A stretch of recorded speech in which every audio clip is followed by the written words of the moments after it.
everyone, and welcome to another Scotsway podcast. And today we're going to talk about the work and aims of POWA, which stands for the Protection of Women in the Arts. And to do that, I'm joined by two musicians who are involved in projects in collaboration with them.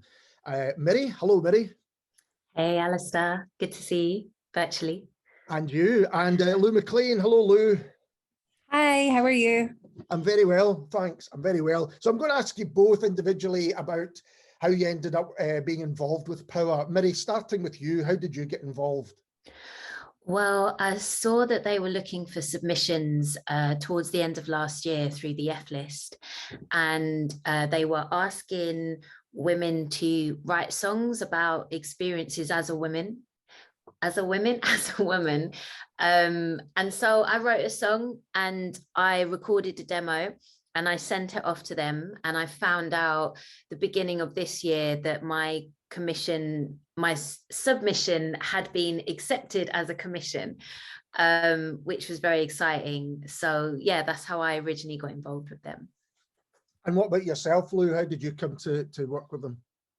So mine was kind of the same in that I knew that they were looking for submissions because I'd seen it, and but I know Ashley, who's one of the people who run POWA, like we went to Girls Rock School together in the first term. So we've stayed quite good friends like throughout all that. And it was actually her who kind of provoked me into applying. Because she said, well, you know, that's what you write about, so why not just apply and see? And so I did that, and yeah, I was really happy to get a song commissioned as well. So that's the kind of practicalities of it. They look for submissions, and then I take it that the kind of board, if you like, get together and decide which ones are going to be the ones they commission. Yeah, I think so. And your single, MIRI, is Morality, which is out at the moment. So tell us a little bit about it. Sure. So in regards to it being about my experiences as a woman, I wrote it about emotional and mental abuse.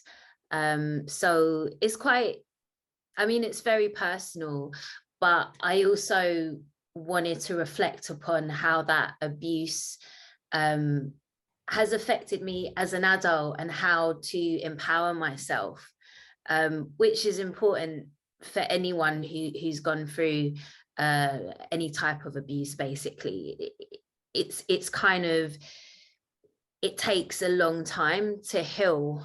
And I think sometimes people have this perception as well that with mental and emotional abuse, it's not as bad, but it really affects the choices that you make, how you see yourself, how you value yourself.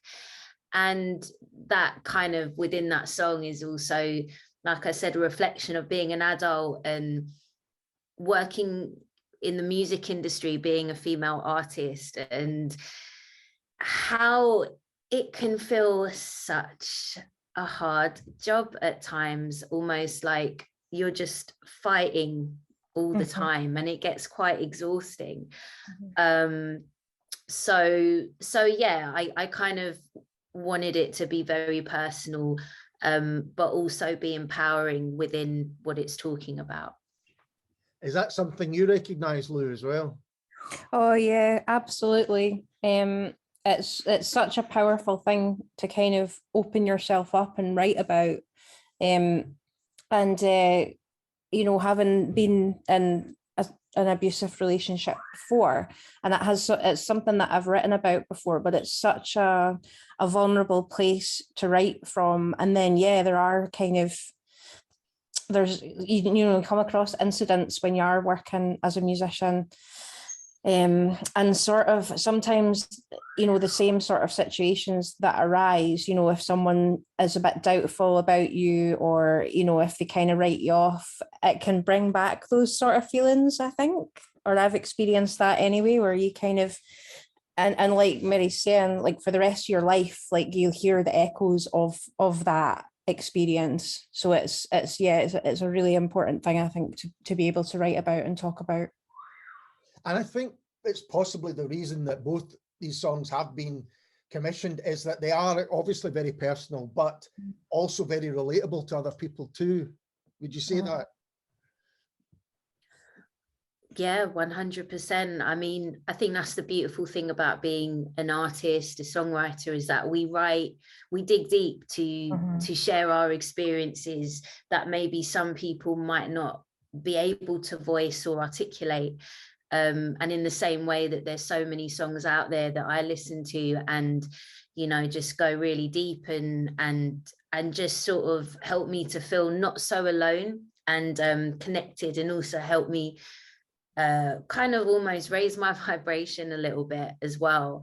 But I feel, yeah, it's really important, I feel, as songwriters to be able to just be as honest as we can with our story, even if it can be a bit overwhelming or scary at times, because that's why we do what we do, you know, and it can bring people together and hopefully bring some sort of comfort to people.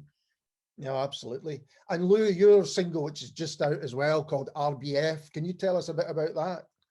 Yeah, sure. So RBF isn't actually my POWA commission, but it is a song. It was between kind of this song and the song that I've ended up working with POWA on. Okay. Those were the two that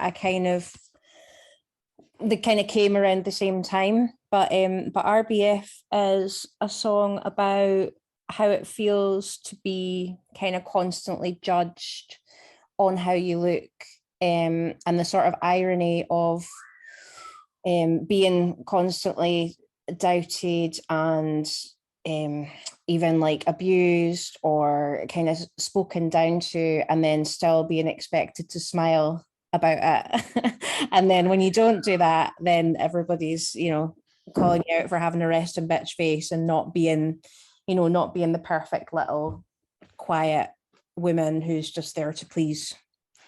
Yeah, and I mean, when I realized that RBF stood for resting bitch face, it did make me smile, because even, you know, that can happen to anyone in terms of, you know, you don't understand what people are going through, and then someone says, oh, you know, chin up, or whatever they might say.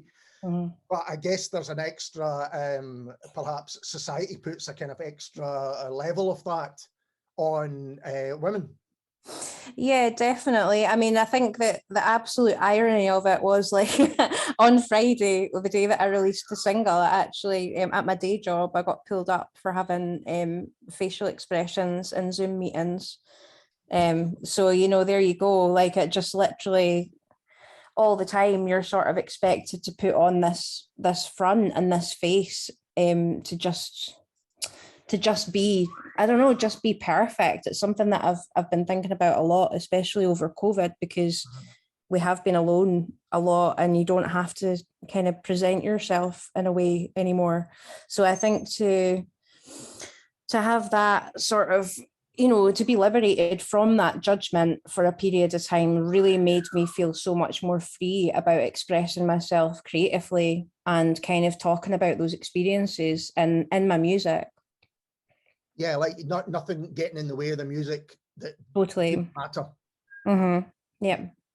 So that's your current single, but and I was mistaken, I thought that was your POWA collaboration. So what can you tell us about that? When's it coming out? What is it and how did it work?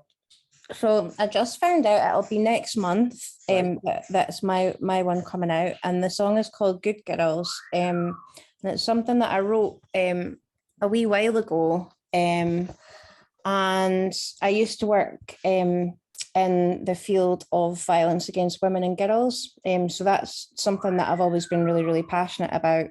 And I don't know if you can hear that whistling. Sorry, I've got a pet bird. I'm just going to shut the door so that I thought it was a bird. Yeah. I was wondering what that was. It's because I'm chatting. He can hear me talking, and he's like, "Who's going on?" So yeah, when I started writing the song, it was kind of something that I'm really passionate about, and usually when I'm writing songs, I'm trying to work something out for myself. And it was something that I was kind of thinking about, was the way that we treat victims of violence in our society, and, you know, who's a good victim, and, you know, who kind of deserved it, you know, who was kind of asking for it. So in the song, it's one of the first times that I've sort of picked out characters. So yeah, you'll sort of follow like two different narratives about a girl and a young woman, and kind of what kind of happens to them. It's a very sad song. I will warn you, like, it's pretty sad, but I think it's quite powerful. And yeah, it was just really, I thought it was going to be one of those songs that I just kind of kept to myself, because I do that sometimes. But no, I don't know, once I'd kind of written it, and then when Sarah Everard, when she was murdered, I kind of thought, no, I need to share this, and because nothing could really express how that felt and how it feels. And yeah, I was so glad that I did share it, because so many people have said that they can relate to it, or that it moved them. So I think that, and again, like Miri was saying, that's kind of what it's all about, is being able to express something that you can't really express otherwise. Yeah, I mean, clearly, again, that's why if it's been chosen to be commissioned, then it's striking a chord. Yeah, definitely. And it's been so nice to work with other musicians on it. You know, there's a string section was added to it. You know, there's a bit of cello and a bit of fiddle on it now as well, which again isn't something that I would have imagined. But when you hear it together, and you know, you can hear the emotion from the other musicians that are playing in it, there's something really special about what POWA is doing, bringing us all together and kind of sharing our creative vision, and kind of bringing it to life in a way that wouldn't have happened otherwise. It's really cool. Is that an experience you had as well, Miri, working with them, that there was maybe they advised you to maybe do something different than you would have done originally? I guess it's just nice to have that opportunity to collab and not have to organize it all. So and it's actually really nice to work with any female or gender diverse producers, and I was put with producer called Jen Athen, I think I'm saying her last name correctly, and I had an idea and like a track reference of how I heard my song, but again, Jen just bought, because she plays the violin, and she added some violin to it, and it just was beautiful. It was just gorgeous. And she did this little thing as well, like kind of this breath. I can't explain it, but you might be able to hear it in the track. And I would have never thought to do that. And if I did, I don't think it would sound cool. But the way that she did it, it just sounds really cool. And I love that. I love that, the fact that she's on that track, just very subtly vocally. And it's like you're just merging your energies and your creativity together. And especially as women, I just find that really empowering. And yeah, I'd love to do more of that type of collaboration. And that idea as well, that it's a collaboration which is practical, as you know, it's not just like you've been commissioned, away you go and do it. There's a practical and a proper collaboration with people involved. Yeah, definitely. It's kind of being able to go and go back and forth. And I mean, it would be incredible to sort of actually yeah, I'd love to get funding, just putting this out there. POWA, no funding to come to Scotland. Although Jen's actually not based in Scotland at the moment, but yeah, just to sort of, that would be really cool to actually do a project. I say that I'm being a bit yeah, just because I really want to come to Scotland, and I'm in East London. But yeah, it would be so cool. Like the fact that we've worked on these collaborations, you know, just without actually meeting each other in real life, and just going back and forth on phone calls and emails and what have you. I just wonder how it would be if we were in person, and how incredible that would be, because it's already been great.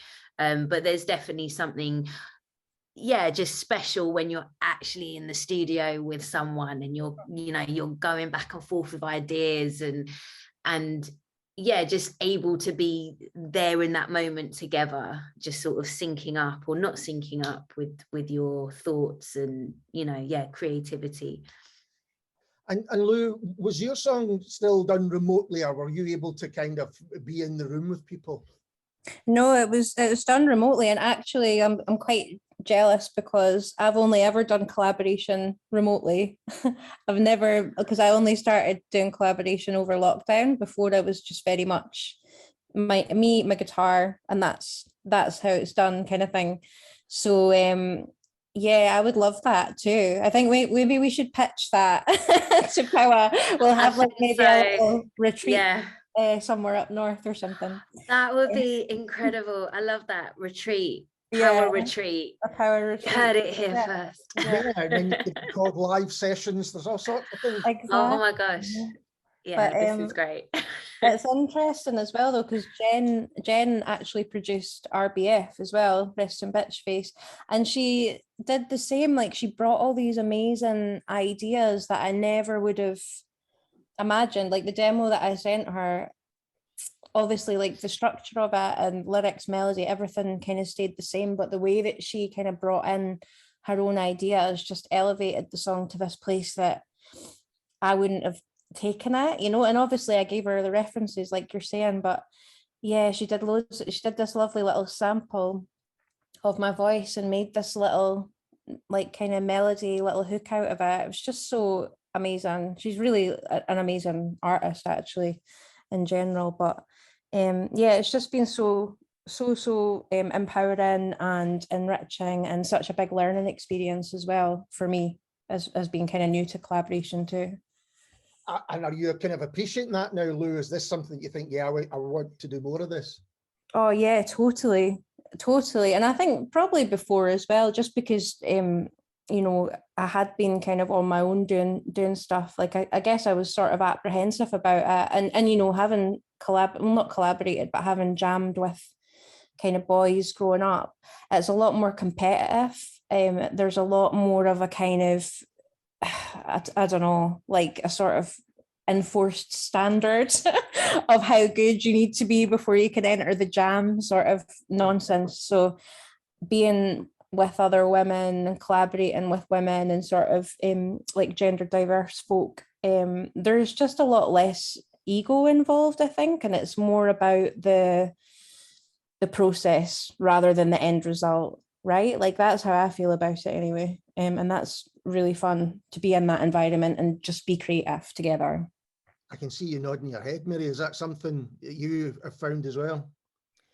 Yeah, and it's kind of, I find working with women, we're really sort of, I mean, this is being very, I'm generalizing, but from my experience, I should say, we never kind of assume. We're quite, I find sometimes overly polite, like, oh, is that all right?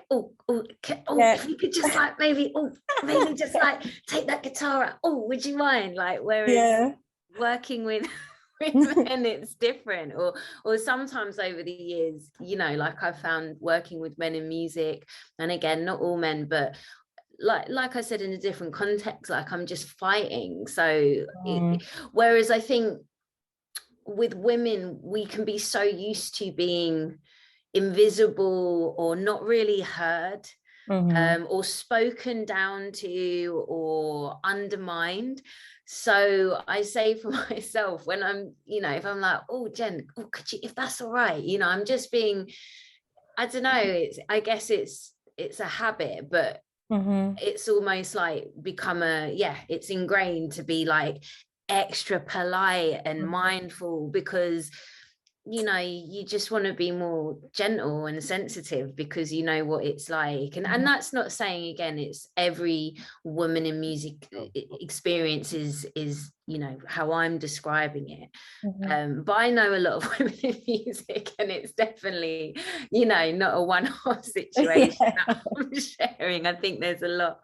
In fact, over the years, it's through speaking to other female artists and just having discussions, I was like, oh right, and we were like, oh right, because you start to think it's you, like, and they, oh, maybe I'm just making noise about something, or just being, you know, just a bit, I don't know, I hate to say that word, but oh, maybe I'm being a bit sensitive, or, and it's like, actually, no, these people that you're in sessions with are either negging you or, you know, trying to put you in your place almost. And it's honestly been through having conversations with other female artists and through so many initiatives like POWA, like Loud Women, you know, more people talking about their experiences. It's so, I found that so helpful, because when I first started in music, we didn't have that. There wasn't anyone talking about it, so you just carried it all. And then you get older and suddenly it's like, oh, it's like putting a big suitcase that you've been carrying on your back. You can just put it down for a second and realize, wow, I've been carrying this.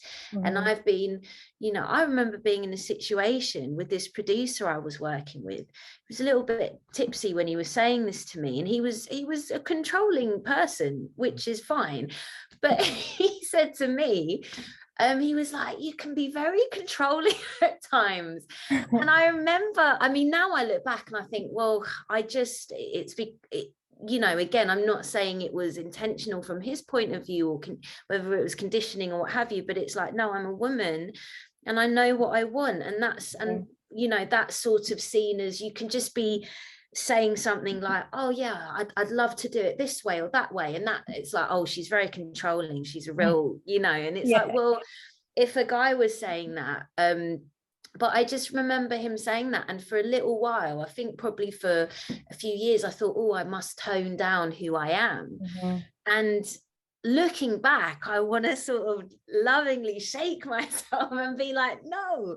But thank goodness for all these women speaking out and us sharing our stories, because, you know, that's definitely, like I said, has helped me, and hopefully that will help any other female artists coming into the industry, knowing that you can have a voice and that you're not doing anything wrong. I mean, obviously, if you're going and you're just going to someone and just being very rude and disrespectful, but usually you're just being fair. But how I as a woman go about things or do things will be seen at times very different, and often in a negative way in comparison to how my male peers might go about it. For them, it's like, oh, it's so good, he knows what he wants. Oh, he's having a bit of a bad day, he's just, you know, he's got a lot on his plate. It's like, well, try being a woman. But anyway, that's my, I'll get off my, sorry, Lou. Is that one of the great things about being involved with POWA? Is not just the kind of sharing of musical ideas, but sharing stories such as that one, and realizing that this, you know, there's a commonality there. Lou, let's start with you. Yeah, absolutely. And I mean, my sort of musical history is, I started off in girls' rock school. So, I mean, that was transformational for me, because for many years I'd kind of wanted to kind of perform and do music and things like that, but I just didn't feel able to, like, I didn't have the confidence to do that. So, you know, in this group of really like empowering, supportive, like badass women, like they kind of lifted me up and sort of empowered me to do that. And then when I started going and doing gigs outside of that scene, as an acoustic singer-songwriter, there's a lot of, you know, it's very male, or it was very male dominated in Edinburgh, at least. That was a bit of a culture shock for me, because then I suddenly thought, oh, right, okay, so people really do underestimate me because they see me walking in. And, you know, I wrote a song about it, which was very cathartic, but one of the lines is, well, the last kind of little verse is just things that people have said to me, that men have said to me, one of which being like, is that your boyfriend's guitar? You know, I mean, like just dumb stuff like that. And, you know, it seems, you know, and I make it, you know, you make it into a joke or whatever, but when people say stuff like that to you, when you're just about to go on stage, there's, you know, there's part of you that thinks, do you really think that, or are you trying to undermine me as an artist? And even if they're not trying to do it, it's like, is that really the expectation that you have? Is there's no way that a woman could be on stage playing playing an instrument, like, come on.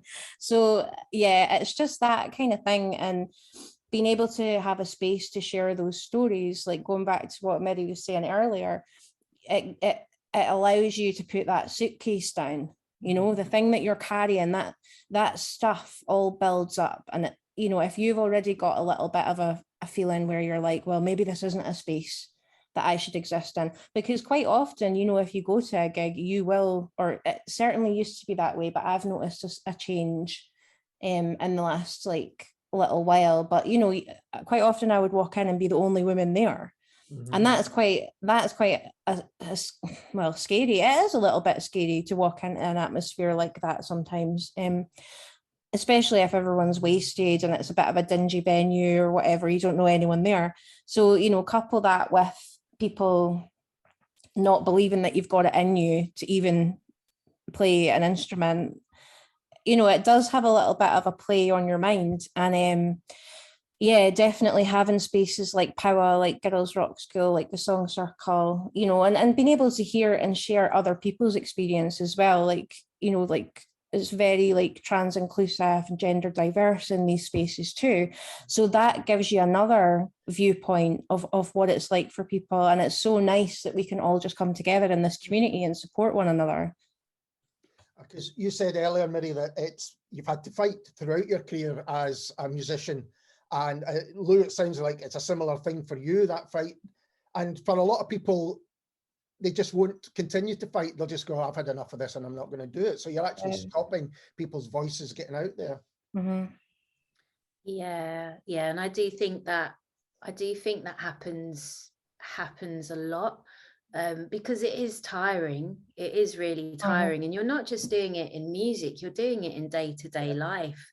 And it's that kind of, it's almost like, I remember when I was younger and signed to a management, and this male artist who went on to do really well, and you know, was a great artist. I stopped myself saying incredible because I'm like, I've been using that word quite a few times, trying to spell my vocabulary. But yeah, I just remember that I did everything right, and it just wasn't enough to, you know, I was close to getting signed, but it didn't happen. And again, I've just found, even in years ago when I used to work in a hip hop record shop, and I had to be just so on top of things, like, you know, it would be all right, say, if the manager was late, but I couldn't be late because it would be like, oh, well, you know, Miri, you know, she's always coming in late, and that, and it wouldn't just be me as Miri, it would be women sort of thing. I remember actually there was one customer who came in, and I was standing next to my male colleague, and he was like, oh, do you have this record in? I can't remember what it was. And I was like, oh, no, we don't have that in. And then he looked at my colleague and he asked the same question. And my colleague was like, she just said, no, we don't have it. But you're kind of dealing with that on a daily basis in life, you know, whether it's in music. There's still so many stereotypical ideas of what a woman is, how a woman should be. I mean, it's obviously going on to a different subject, so I won't stray too far, but even in, you know, what's going on in America with abortion, and you know, we might think we're going forward, or even in the UK with you know, talks of Section 28, or you know, that being reintroduced in some ways, and all the, you know, trans folk and the trans community being used as a scapegoat. I mean, we might think that, oh yeah, we've come a long way, but rights can be easily taken away. And if you have that privilege, or if you don't have to sort of think about it, or don't choose to think about it, then, you know, it's not going to bother you. But many of us, we live it every day. And, you know, I say that as someone who has has privilege, you know, in comparison to so many other people that I see who are fighting literally for their lives, you know, for different reasons. So yeah, we have to keep having these conversations, and we have to keep making noise, even if we get told to, you know, to not to basically shush, you know, be quiet. That's what we expect of you. It's no, if it makes you uncomfortable, if it, you know, if it kind of like is irritating, good, because we have to keep showing up, because if we don't, that's how section 28, you know, and another section 28 will get reintroduced. You know, we can't afford to be complacent. You know, we just can't. I think that's right. And I think, and then, you know, a kind of best liberal view of the world, if you want, you think, well, everything's getting better all the time, and it's just not the case. I mean, you know, the shock of Wade versus Roe being overturned in America, I think historically people thought, well, that's done, that can be forgotten about, that's never going back on, and that's a great example of what you're saying. And I guess, so, I mean, I was going to ask you both the question, you've both been making music for a while. Are things improving? But I'm interested to what you would say about that, Lou, starting with yourself. It's interesting because I like to be the optimist sometimes, but I'm also a realist, and yeah, I kind of agree with everything that Miri's saying. But I think on one hand, it is improving, because now we're actually talking to each other. We're talking about these things. I mean, 10 years ago, I would not have had conversations with my friends to the extent that we are talking about things now.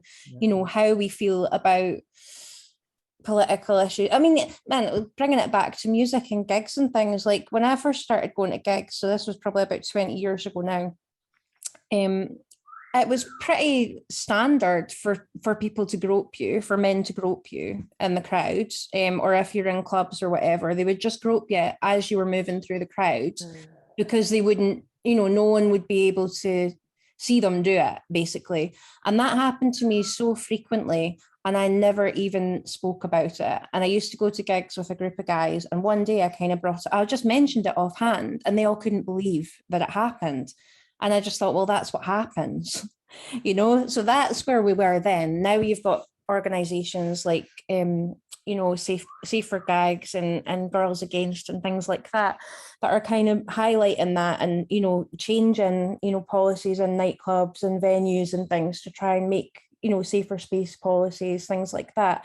So yes, we are moving forward in some ways.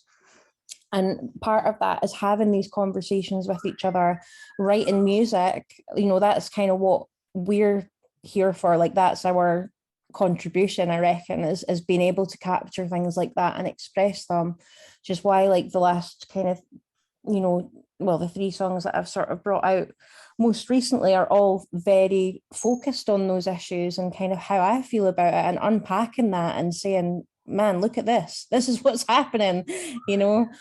So I kind of feel it is getting better in some ways, but then, I mean, you just have to watch the news to see that, you know, maybe in some spaces we're having these conversations and we're making change, but I mean, there are very, very powerful forces who do not want women to have autonomy over their bodies, who want to police trans people for living their authentic lives.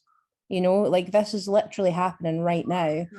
You know, I mean, the UK government were just trying to deport refugees to another country. That only got stopped at the very last minute. They were all being sent to Rwanda. Like, this is literally, I mean, it's, what do you call it? It's like dystopian vibes, and it's happening right now. And people are just, I think, scared to talk about it. And also, it's just been a really heavy couple of years, and we're all a bit tired, I think, you know, but we kind of need to keep having these chats and, like, bringing it all together, because, I mean, this is the world, this is the best that we've got. We better start sorting it out pretty soon, right? Like, yeah.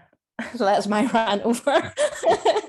Bring it. I think that's part of the problem, isn't it? At the moment, people are so, you know, people who agree can talk to each other and find out that there's shared spaces, and that's great and that's needed, that stuff. But the problem is breaking into get those conversations with the people who don't think that way, and and that's a really tough one.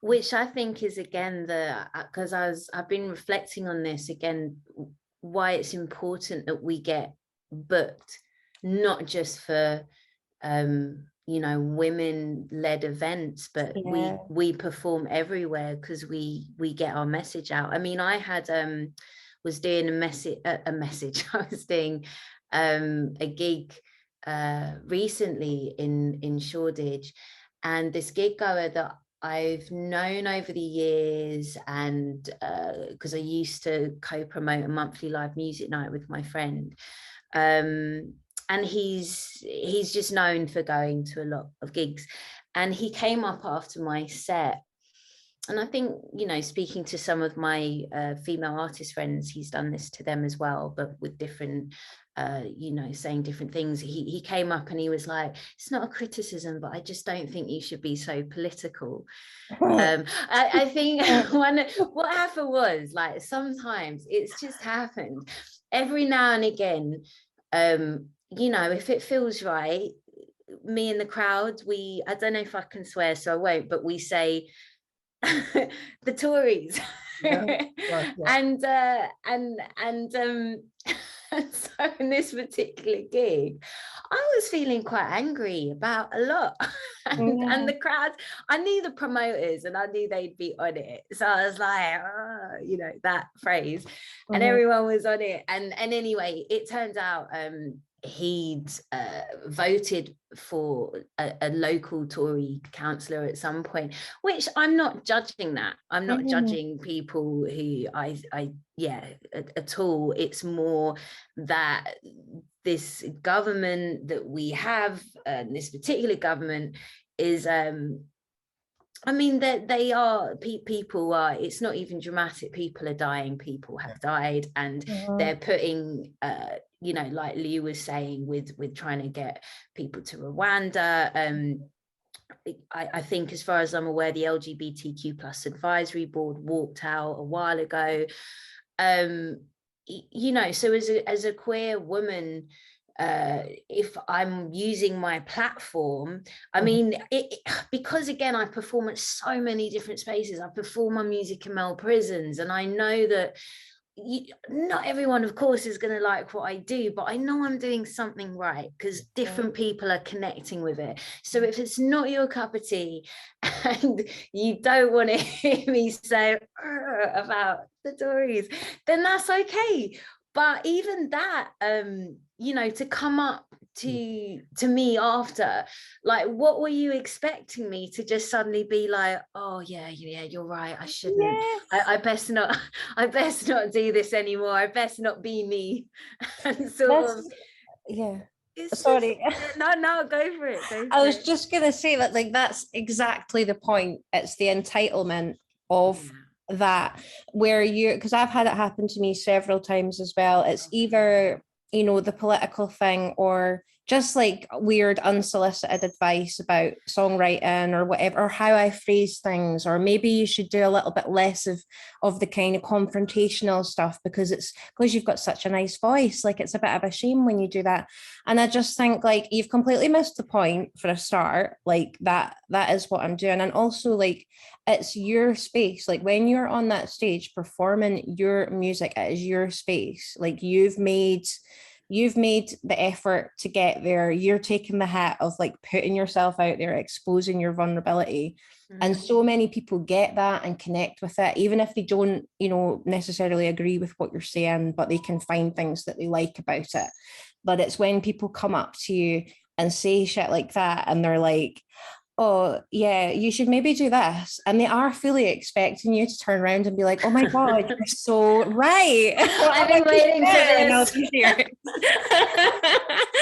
Like, as if not. It's just a bit bonkers to me, but that, hey ho, it is what it is, isn't it? That kind of sense of entitlement is just such a a bizarre thing that has just, you know, that is obviously deeply ingrained in certain men, that they feel they can just go up and comment and should be thanked for their comment. It's not enough. Yeah, this is so true to be. It's so true to be thanked. I even once had I was doing this gig. It was like an outside gig in a park somewhere in the UK, not just like in my imagination. And this guy like really particularly liked one of my songs.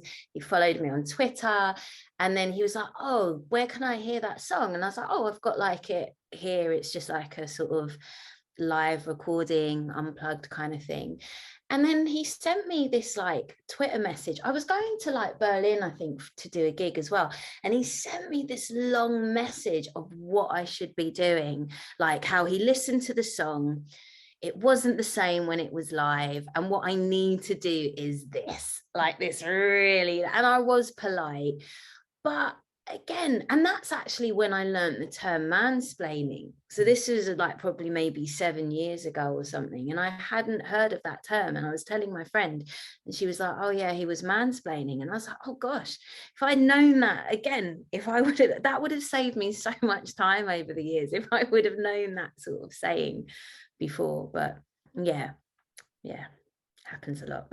Yeah, it does happen a lot. And yeah, like I always think as well, it's just the idea that that you might not have thought of that already, or that they're being really helpful or whatever, and not really understanding in their own self that it's really entitled and just a bit mad to like to go up to someone who's clearly a professional musician and then kind of explain to them, "Oh, have you ever thought about like, you know, maybe doing this or like adding drums there and like doing this?" And it's like, "Yeah, of course I have, but I'm doing what I'm doing right now." It's like, "Where's the band?"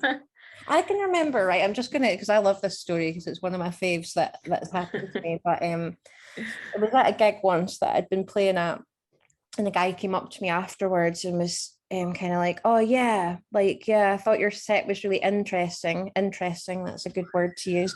"Thought your set was really interesting. And yeah, like, have you got any music out?" And I was like, "Actually, yeah, I've just brought out my first EP." And then he just went off and he was like, "Yeah, I've got an album. I haven't recorded it yet or anything, but I know exactly what it's going to be like." And then he just proceeded to like bore me for like 20 minutes about his imaginary album, but was completely theoretical and he had a title for it, but he didn't have any songs or that, but he just went on and on and on. And it's that thing of like, if I knew then what I know now, I would just be quite capable of saying, "Dude, I'm sorry, I need to go," and just like walking away from the situation, because it was just so boring. But you are conditioned, you know, to kind of stand there and listen and nod and say, you know, "Oh yeah, as if, yeah." So I don't do that anymore. I used to do that for many years, but don't know if it's just age or empowerment or a combination of all of that together. I kind of just walk away now and say whatever. I'll go and talk to someone who's more interesting and has like a bit more of an enriching like vibe about them.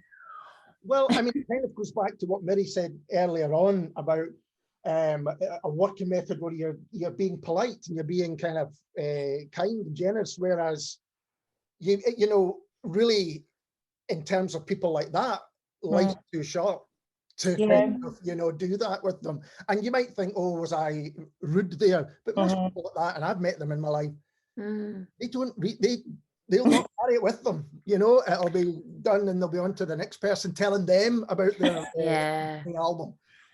Yeah, that is true actually. And it's the whole thing as well. Like, I mean, in the song, like in Rest in Bitch Face, there's a bit that's like, "Don't ever tell me just to smile, darling, darling." Because you get taught that all the time. Just smile, keep quiet, look pretty, like kind of shut up and just don't rock the boat, don't antagonize people and whatever. But I mean, it's hard to, like, for me anyway, it's been hard. It's been a long journey to unpick all that stuff. But yeah, like you're right enough that people like that, they don't have the same sort of like, I don't know, like social cues as other people. So like maybe they're just not going to feel like that was rude, they'll just think, oh, well, whatever, what a bitch, and walk away probably and never think of it again. So fair enough. I think we could almost fill a whole other podcast talking about stories like that, because it sounds like it's so widespread still, from what you guys are saying. But what I would like to do is let people know how they can get involved with POWA, because it's a Patreon system, isn't it? You can pay varying amounts depending what your package is every month to them, and then that allows them to commission songs such as yours. Yeah, and it's every time they hit, I think it's £200, is it, Lou? Yeah. They then can commission an artist like us. So yeah, it's a very, very wonderful and necessary cause. Yeah, totally. And it's worth getting involved as well, because like if you sign up, there's different scales to it, and it starts at like £1 a month.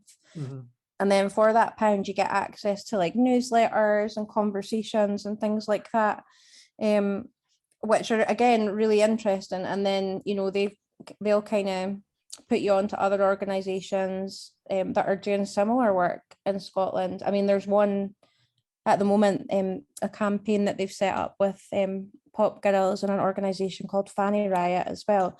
They've started one called Friendly Fest Scotland. And that's all about campaigning to get sexual harassment policies on every Scottish festival's website in order to help prevent violence at festivals. So they're doing amazing stuff, and it's really cool to be like involved in that. You know, it feels like we're pushing for change, because it's like, I just don't want to accept it anymore. Like, why should we put up with it? Yeah, you know? It sounds like the more links that are being made between organizations, then, you know, it can only create a greater kind of voice. 100%. Yeah, yep, definitely.